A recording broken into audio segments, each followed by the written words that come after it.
Kate na bino banso balandi aspect spirituel télévision si maman tango nde tozi mukuse ya basango.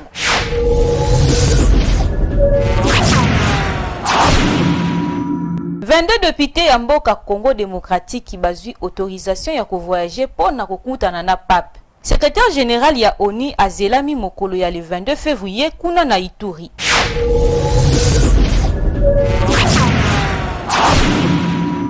Boye malamu na magazine na bino kake beti ya mokolo na lelo. Tofongola basango na biso na koyebisa na bino que président ya Assemblée nationale Mbosso Nkodia apesi ndingisa ya kobima. Libanda ya mboka na 22 député pona kokende mboka ya Rome kokuta na Pape François Ivan Njoko abetisikaki.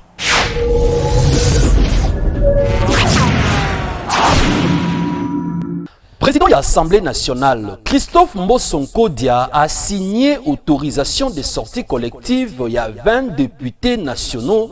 Natina ete basala mobembo kuna na mboka ya Rome pona kokutana na Pape François. Kosala pèlerinage pe kosolola na ba député catholique ya mboka Rome.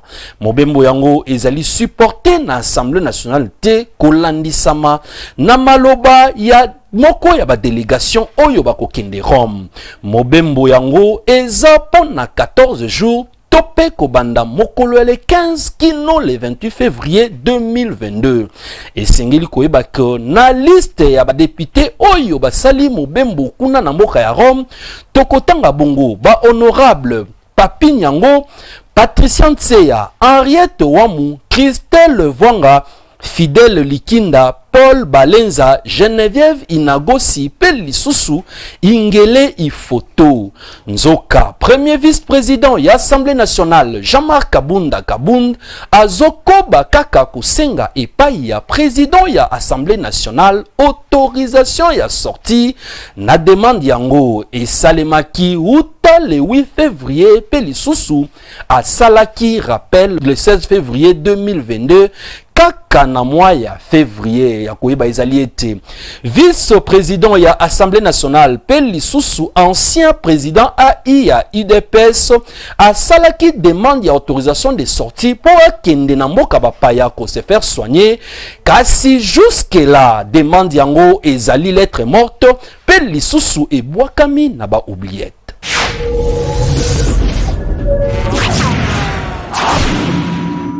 Tokobana basango na biso wapi premier ministre Jean-Michel Sama Lukonde aza délégué na mokonzi ya mboka Félix Antoine Tshisekedi Tshilombo pona ko représenter République démocratique du Congo kuna na 6e sommet ya Union européenne, Union africaine na Bruxelles kuna na mboka ya Belgique. Benjamin Moubiayi apesi biso ba détail.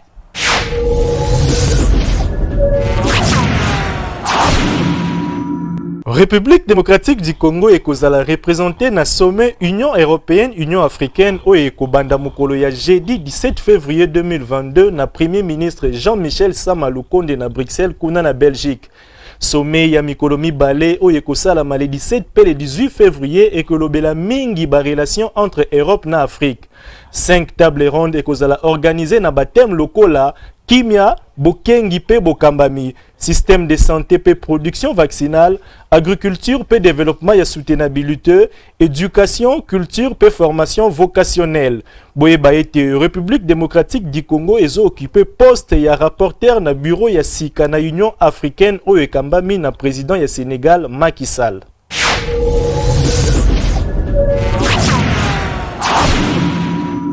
Ebongo na ngambu ya environnement esengeli boye ba ete arrêté ministériel oyo ezala ki signé mokolo ya le 11 février pa ya vice premier ministre ya environnement pe ya développement durable na kombo ya Eve Bazaiba autaki konome coordonnateur national ya commission ya forêt ya Afrique centrale Comimfac na mukuse na kombo ya Sébastien Malele Mbala. Commentaire ya Aaron Bokolombe.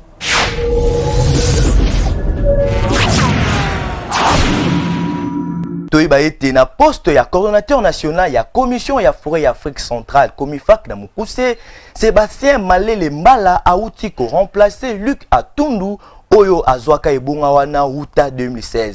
information wana eutaki na cellule ya communication ya ministère ya environnement mokolo ya lobi 16 février kocha Sébastien Malele Mala na ebonga wana ezali pona kobongisa misala ya Komifak na Mukuse na mokanda mususu o ezalaki signé uta le 12 février eleki F Bazaïba anumaka 40 batu misusu pona kosunga Sébastien Malele Mala pona misala ya Komifak na kati ya batu wana oyo bazalaka nommé eza pe na directeur ya cabinet pe directeur ya finance.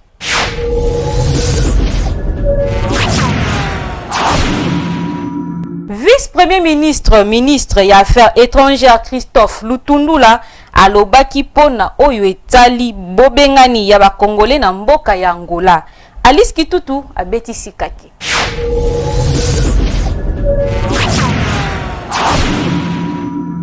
Christophe Lutundula, ministre ya affaires étrangères, alobaki na ba Congolais oyo bazali na ba mboka mopaya bazonga okati ya mboka Congo po mutu moko te akoki kozala malamu na mboka mopaya koleka epai na ye. Abakisi lisusu bazali kobongisa makoki pona koyeba kobatela bakongolais oyo bavandi na bamboka mopaya. Na yango, il faut RDC ebongisa coopération na ye na bamboka misusu. Boyeba ete pona oyo etali bozongisi mabe na mabe ezali solution te. Elobi Christophe Lutundula.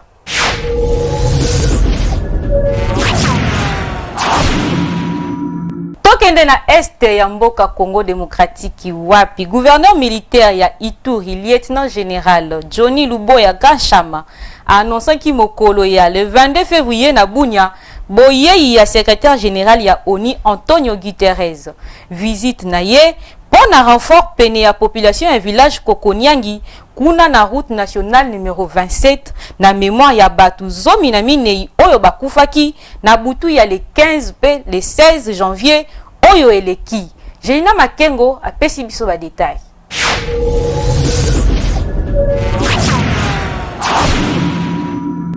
Na sima ya chef-lieu ya Ituri elobaki lieutenant général Johnny Luboya Kashama, secrétaire général ya ONU, ako poursuivre voyage na ye na Kinshasa esika ako solola na ba différents autorités ya mboka na likambo etali sécurité pe humanité ya mboka. Na yango, Johnny Luboya oyo azali gouverneur kuna na province ya Ituri alobaki ete boye ya secrétaire général ya ONU ezali pona mosala kitoko oyo esalemi kuna na province ya Ituri. Na maloba na ye, liboso ya population ya Kokoniangi, lieutenant général Johnny Luboya Kashama asili kondimisa bango ete bokasi etikali pe ekotikala kaka na République démocratique du Congo pambate batomboki oyo bazo boma bandeko na bango bakosuka kaka na kokangama epai na FARDC.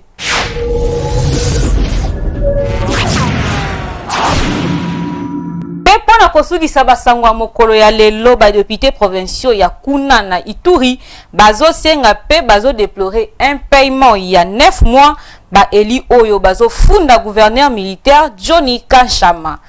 Pona bango abotoli bango ba droits sociaux oyo e garantisaka vie na bango selon loi ya mboka. James Lazampoi abeti sikake.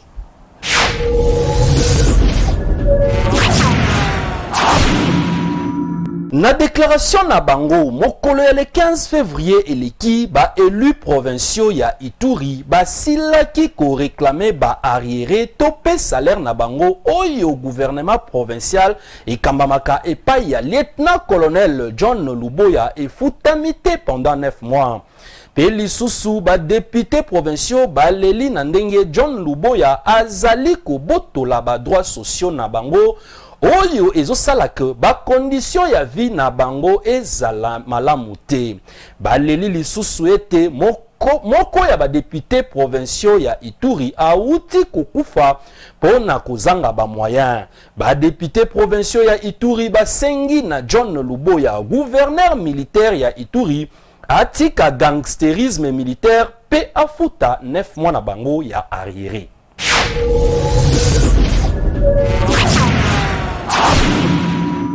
Na élément oyo nde tosukisi basango na biso ya mokolo na lelo kasi yambo tokabwana tozwa mokuse ya basango. 22 députés ya mboka Congo démocratique bazwi autorisation ya kovoyager pona kokutana na pape. Secrétaire général ya ONU azelami mokolo ya le 22 février kuna na Ituri.